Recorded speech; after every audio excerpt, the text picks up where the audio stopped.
আমরা ব্যবহার করি আমাদের সাংসারিক জীবনে, দেখা যাচ্ছে অন্যদের কাছ থেকে নিয়ে বা সামাজিক ভাবে ওগুলো গ্রহণ করি, কিন্তু ওইটা পরবর্তীতে সমাজের কোনো দায় নেয় না।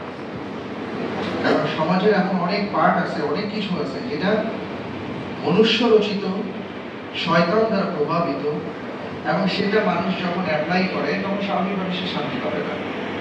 শান্তি যদি পেতে চাই স্বামী স্ত্রীর মাঝে সাংসারিক জীবনে, তাহলে আপনাকে কোরআনিক ফর্মুলায়, হাদিসিক ফর্মুলায় আসতে হবে।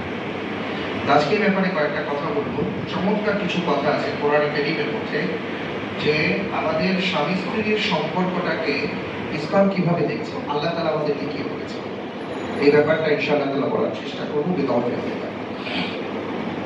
তার আগে একটু বলে নিই যে আলহামদুলিল্লাহ আমি অত্যন্ত আনন্দিত, খুবই খুশি যে গত সপ্তাহে আপনারা যারা প্রশ্নের উত্তর দিয়েছিলেন, 3টা খুতবার সমন্বিত যে 30টা প্রশ্ন, তো 30টা প্রশ্নের জন্য আমাদের ছিল 30 নম্বর। তার মধ্যে আমরা 3 জনকে পেয়েছি যারা 28 নম্বর পেয়েছেন, আলহামদুলিল্লাহ। এবং অনেকেই আছেন 27 পেয়েছেন, 26 পেয়েছেন, আমরা ওদিকে যেতে পারি না।